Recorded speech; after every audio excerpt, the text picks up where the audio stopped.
And there we go. Yes, Like a Virgin from Madonna. Here on The Breakfast Show, the time is 27 minutes after the hour of 8 o'clock. It is time to go techie and talk tech with Dr. Computer, Alex Newman. Good morning to you, Alex. Good morning, Jerry. How are you doing today? I'm doing very well, I believe. That's great. So far, so good. And you? I'm doing great, too. Doing a lot of work these days and, living in interesting times, as they say. Yes, definitely interesting times. And I know one of the things we're going to talk about is we're going to talk about Prime Day. That's coming up. For those that have Amazon Prime, now's the time to perhaps try and save a little bit of money with some of their offers. But the thing that's been concerning me, and it came to me like a sort of in the shower, like most things do. We've got a big problem in the city right now, Alex, with kidnapping and attempted kidnapping. Well, definitely that's one place where technology can help. I mean, I certainly wish we didn't have to use technology for this, but unfortunately it's a reality of many cities in the world, especially bigger cities or cities that are more affluent. But, Panama not being one of those, it still doesn't escape the reality that some people, unfortunately, will go out there and cause others harm, and that's one way. These people are, it's sort of a little bit close down because it nearly happened to me a few weeks ago. And they're very slick. They're very professional.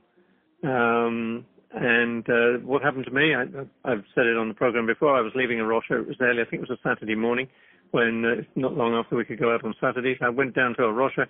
I was driving out of the Rocha car park. A woman was walking along the pavement towards the car, and she pointed down at my wheel and was waving to me. Well, I was busy, to be quite honest, trying to get out of the car park, watching the traffic. So I drove off, and then I went down to the roundabout of Paitier, turned right to go up to towards 99. It was going to Super 99. And I stopped at the traffic lights of Super 99. But when I go into Super 99, I turn as if I'm going towards the corridor and go into that entrance just there.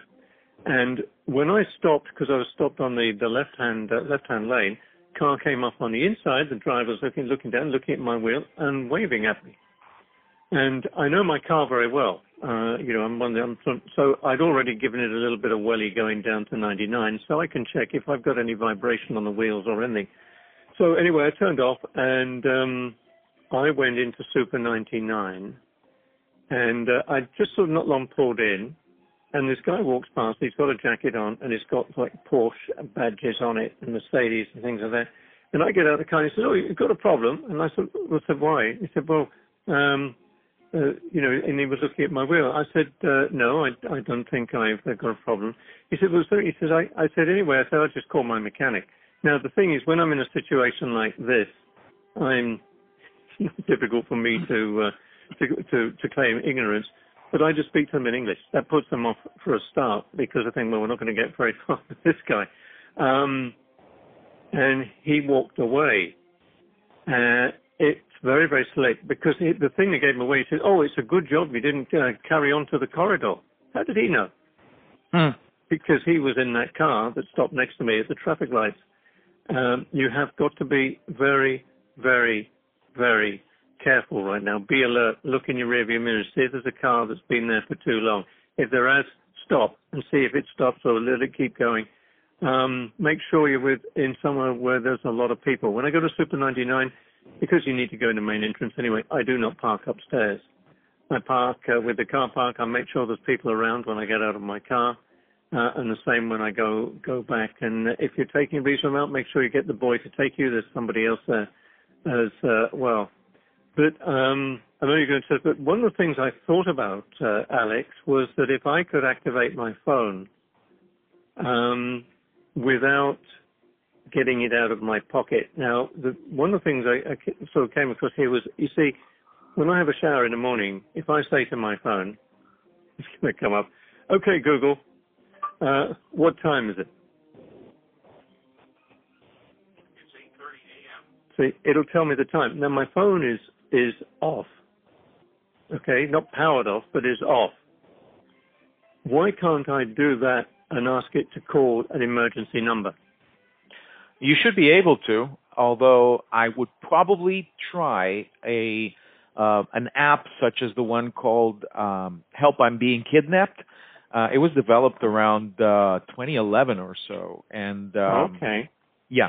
And one of the great things about this app is that you don't have to have any data for it to work. You do have to have a SIM card in your phone, and it has to have SMS enabled. What it does is it sends out a text message, just a regular text message, to a group of contacts that you design that you set previously. In fact, you can test it, but just tell your friends that you're actually testing this before you do this. Mm-hmm.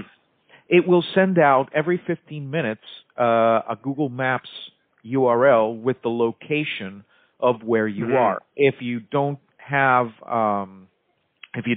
data coverage, then it might use the cell towers as an approximation of where you are, so you can also depend on that. The thing about that application for iPhone is that the iPhone application programming interface, which is what lets applications do things with the phone, doesn't let you send text messages with the phone off for whatever reason. Okay. So you might want to use the phone's SOS, which is you press the power button for a few seconds, and you'll have you'll have a thing called medical ID, which you can fill out with your medical information. This is useful for first responders. And there's a slider underneath that says Emergency SOS, where it will add emergency contacts to call these people. On the phone, you press it's not that you press the button like you usually do to turn it off. You press the side or top button 5 times. 1, 2, 3, 4, 5. You'll get the emergency SOS. You slide it in, and it will call emergency services and send your emergency contacts a text message with your current location. So that's one thing you can do on the iPhone. You can also send a text message, a quick text message using Siri, like, "Hey Siri, send a text message to so-and-so saying I'm being kidnapped," or whatever, and Siri will do that. And that person, your emergency contact, should have the ability to use the Find My iPhone application. And using that, they can track you and see where you are at any time. The phone won't let people turn it off without unlocking it unless they actually destroy the phone. So that's one way to do it on the iPhone. You can also use the application called Microsoft Family Safety. It has a lot of services, including, for example, measuring how much screen time you're using on your phone. This is used for parents keeping tabs on their children and so on.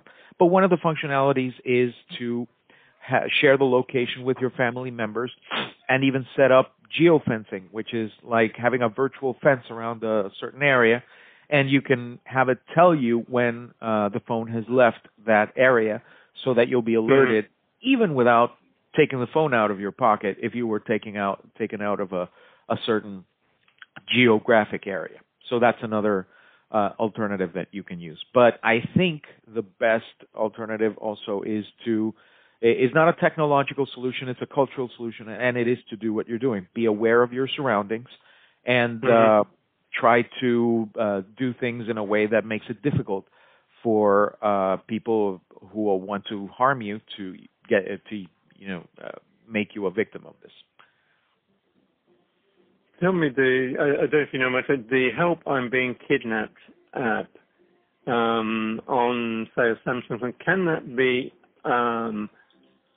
instigated without getting the phone out of your pocket? Because I think as soon as somebody sees you with the phone, they're going to take it. Yeah, I don't think you can open it right away because you have to press a button so it doesn't press itself, by mistake. But yeah, that's probably not going to be something that you can activate with your phone. That being said, depending on the brand of your phone, Samsung has Bixby. Most other Android phones have their Google apps or whatever. You can always say, call so-and-so, and it will make the call, and you can leave the phone, just working in your pocket or whatever, just capturing all the information around you, all the sound around you, kind of like that movie Taken, where Liam Neeson picks up on the audio cues from the conversation. I think I tried that with the Google, and it told me I had to open my phone. But I'm going to check around and see. Also, I don't know. I used to have Cerberus on my phone, which offers a lot of security. I don't know if that's. I'll have to have a dig. And the other thing I thought of as well, if the banks wanted to get involved in this, is that if they gave you have your PIN number when you use your card, and what if they gave you a second PIN, which was an emergency PIN, so that when you go to take out cash, you put in the second PIN number, it will give you the cash, but it'll also tell the bank that it's an emergency. Yeah, that's one thing that's been around for ages in the form of a fake WhatsApp message that circulates saying that if you put your PIN backwards, the bank will automatically assume you're being kidnapped, which is a problem for people who have a palindromic PIN like 4224, which wouldn't work.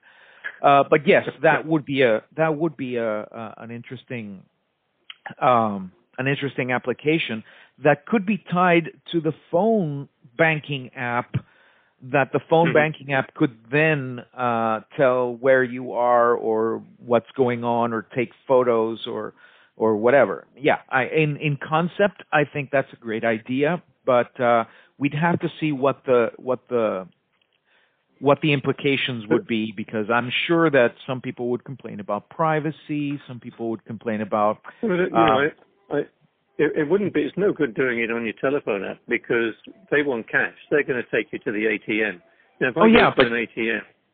What I mean is, if you go to the ATM and you type in the emergency code, then the bank could be alerted to tell your banking app on your phone to ping, the authorities. Oh, I see what you mean. I see what you mean. Yeah. So it would then follow you. Yeah, but I would be afraid of them using it to find you if you owe them money. Well, don't worry, they'll find you anyway if you owe them money. Trust me. But no, and I mean, I think we also just, we'll look into this a bit more, and because it is becoming a problem, and it's becoming quite prolific here in the city. I've heard of quite a few cases, and I just, the best thing you can do, of course, is your own safety. Look around you, make sure people aren't around. Always, like when I'm making my way back to my car, I look to see who was around, who was in cars, who was parked next to me. I have on my remote for my phone, I have a panic button. I keep my hand in my pocket with my keys, and I have my finger on that button. So if anybody comes in, I just press that, and my car alarm goes off, and the lights start flashing. At least that's going to draw attention to you. I'm seeing another app here called Self-Fence. Self-Fence, it has several one-click functions like recording video and sending your real-time location in an emergency, receive real-time alarms when your friends and loved ones arrive or leave home, school, or work. You can you can press a button that says "I need help," and it will send a video. I mean, the video that the phone is seeing to the network and let them know that you're in trouble. So that's another application that you might want to look into as well. Okay. All right. Excellent. Oh, well, I did want to cover that. It's fairly sort of imminent, this sort of threat. So, first thing is you've got to be aware yourselves. Secondly, we're looking at options that can help you if you find yourself in an awkward situation. And when people point at your car or your wheels, or if somebody back ends you, lock the door, stay in your car, call the police. Yep, and your insurance. Or just drive away quickly and drive towards the police station. Yeah. Now, you have to also be aware of what's called a virtual kidnapping. If I know you're going somewhere with bad reception, or if I can get a hold of your phone and turn it off, I can then call your family members and tell them that you're in danger or that you're being kidnapped and that they should, send Bitcoin somewhere or some other way of whatever.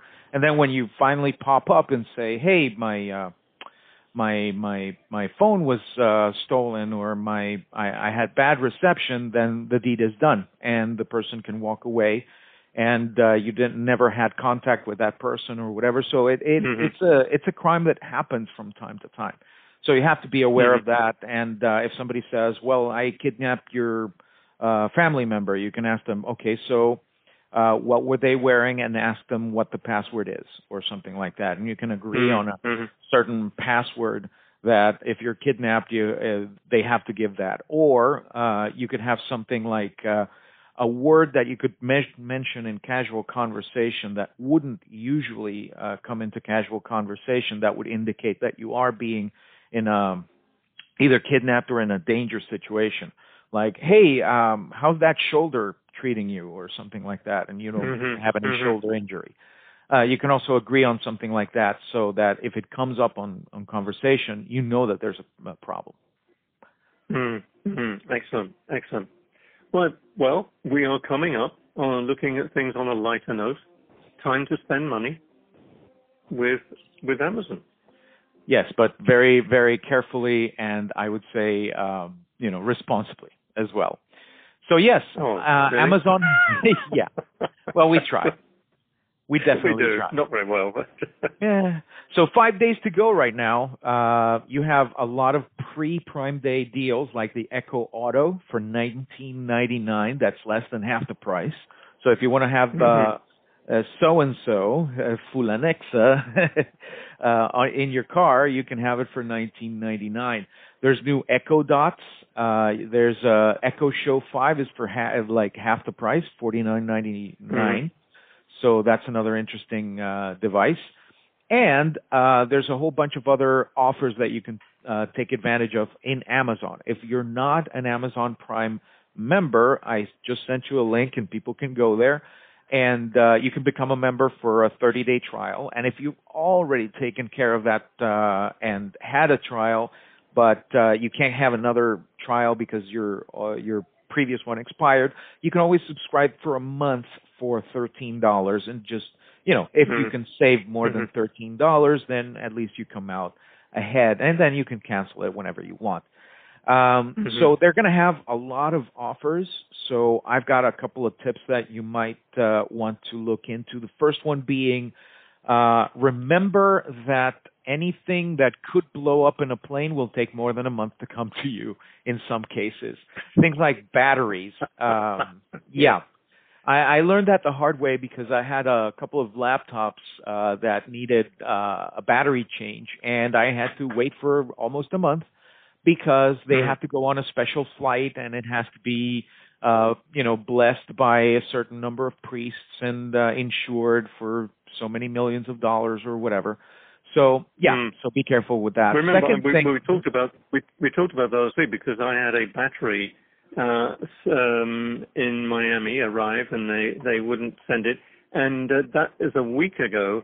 And looking at my phone, it is still processing in Miami. It's gone. And the latest thing, which you'll find really quite hilarious, I order sort of like a body product, shampoo, and shaving foam, shaving stuff from a company in the States. And I just ordered some shampoo and some body wash, and I think it's they throw in some cream or something. I have got the same message from Mailbox, etc. in Miami for shampoo. Yeah. And this is nothing to do. This is, none of this is in aerosols or anything like that. They have sent me a message saying that I have a dangerous product with its shampoo or something. Come on, give me a break. Well, ever since somebody tried to blow up a plane with a shoe, things have gotten crazy. So there's that. There's at least they can actually send them to you at some point. If they were flying across the Atlantic, I think they can't even do that. It has to like go on a boat or something like that. It's really weird. This is the batteries are coming by boat from Miami. That's what I'm waiting for, I guess, for a ship. Okay. Well, just give me a tall ship and a star to steer her by, as the line said. Oh, I better go and buy another computer. Or buy a ship and make a load of money. Go back into the I had one. Trust me, they're expensive. Well, speaking of expensive, if you can, right after you make the order, talk to your whoever sells it to you. In this case, it could be Amazon, and in some cases, it could be from a third party. Ask them to pack small and light because it will save you some money. Also, if you're going to buy more than $100 worth of stuff, you might want to split the number of orders. Because if it comes in a single box and it costs over $100, you have to pay import duties on it. If it comes in separate boxes and separate shipments, I mean, I know it's bad for like the environment to do that, but yeah, you can save a lot of money if you separate some of these items so that they don't cost more than $100. Let's see, what other tips? If you have a Visa, a debit card, then by all means use it. It's a little bit safer in the sense that you can't spend any more money than the one you have, so the temptation there is limited. And also, if for any reason your credit card gets in the hands of somebody, it gets to the hands of somebody else, the damage that they can do is limited. I don't think I've heard of Amazon ever losing customers' credit card data. But you don't want to be the person in the first batch. So use your credit card only if you like really need the points on the card or whatever. Otherwise, it's usually better to use a debit card. And the more people use debit cards and get used to them, I think the more the banks will get the idea that their credit card fees are a little exorbitant and that there's really an alternative out there that people will use. Also, when you're shipping stuff from Amazon, also try to make there's an option called Amazon Day or don't ship so fast. Like if you're not in a hurry to get that item, you can let them ship it to you a day later, 2 days later, or whatever, and that will save a lot of fuel costs and logistics and so on, because then they can consolidate a lot of this stuff coming in to your shipper, and at least it'll help the environment a bit. And you sometimes get little things in return, like a free book from Audible or a free book from regular books, or you get a discount on something else. So be sure to look out for that as well.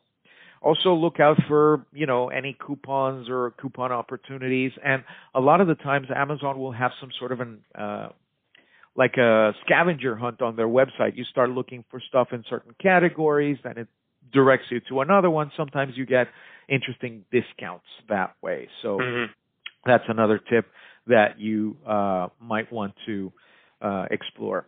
Another way to save is to add items to your cart, stuff that you want ahead of time, so that if the price comes way down, at least you've got dibs on it.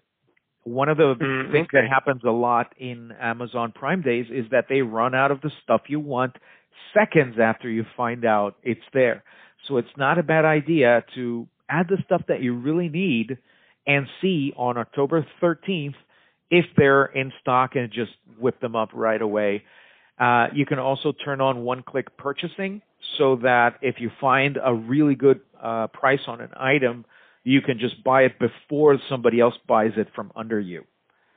So that's another thing. Okay, that's worth remembering. I hadn't thought about that. So if you put it in your cart, it's basically locked in. I would say you have better chances. I wouldn't say it's locked in, but at least you get better chances. You can also ask your Alexa device if you have any Prime deals or whatever. If you sign up for Prime using an Echo device, you will receive a $5 Amazon well. So be sure to look for that. Okay. Yeah. Good. Good. Excellent. Yeah. Well, I've been a Prime member for some good time now, because I did it basically because of purchasing from the States, and you do get the 2-day shipping free to Miami or wherever you have your box, which is really worth quite something if you sort of buy over the period of the year. But don't forget, you also get access to movies and music and all that kind of thing with Amazon Prime. So. And a great series called The Boys. If you're squeamish, don't watch it. If you like superhero movies and dark superhero movies like The Joker or whatever, The Boys is a great series on Amazon Prime. Speaking of Amazon and Prime Day, some retailers in the U.S. like Walmart and Best Buy will probably be holding their own anti-Prime Day sales events that you can shop in. So all the people that are listening to us who live in the States or who might want to check out Walmart's and Best Buy's online pages as well. After you've looked at Amazon, give Walmart and Best Buy or even B&H a look. They might even match some of Amazon's deals. So shop around for the best price, and good luck on your shopping. Yeah, absolutely. One of the things I'm interested if they do bring down in price. I think they're about $200 at the moment, but they do a speaker. Which is a higher definition speaker with better sound. That would be quite nice. Get one of those. And they have really good deals on 4K TVs and such with built-in Amazon Fire Stick. The thing is, I don't know how the logistics of bringing that here would raise the price or whatever. It would be interesting to know if somebody has done that. I tell you, yeah, because I tell you what, I think my sister-in-law a few years ago now, she wanted to bring a pram from the States for one of her children, and the cost of getting it from Miami to Panama with mailboxes, etc., was about 2 or 3 times the cost of the actual item. It's expensive. It is very expensive. That's sad. And in fact, this isn't to do with, this particular item isn't to do with mailbox sets. I got some rear lights for my car.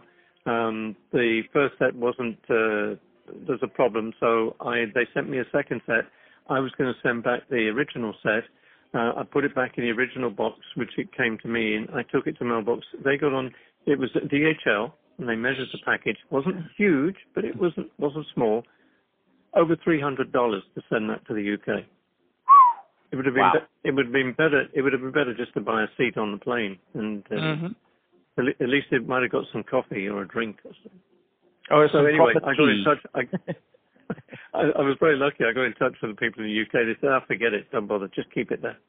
So that was very good of them. As always, Alex, thank you. It's been an interesting morning, and I'll put some information on those apps with regards to security on our website today, and the links to Prime, if anybody is interested in that. It is a good thing. You do get good value out of it, I believe, at any rate. Definitely. And you can always test it for a month and see if it works for you. Yeah. And I tell you what, they are very good on if you have a problem. I had a problem. I ordered one of the first Huawei watches that came out. And when it arrived, the glass screen on the back of the phone was already cracked. And I did look it up. People have been complaining about this. Apparently it did happen to some of them. I got onto Amazon. They said, no problem. There was not even any question. They said, no problem. We're going to send you a new one straight away. And please send your one back within 30 days. Wow. What service. Excellent. So they're very good. They're very fair. As I was saying, you keep safe. You too. And we'll no doubt be speaking this week. I'm going to have Yasmin back in the studio next Monday. Oh, wow. Yeah. Excellent. We've sorted out the social distancing issue. We put her chair outside of the window, facing her desk inside of the window. And that way I think it'll work quite well. Okay, I'll just tell her not to tap on the glass because it makes you, freak out. As always, Alex, thanks a million. You take care. You too, bye. And keep safe. Dr. Computer Alex Newman.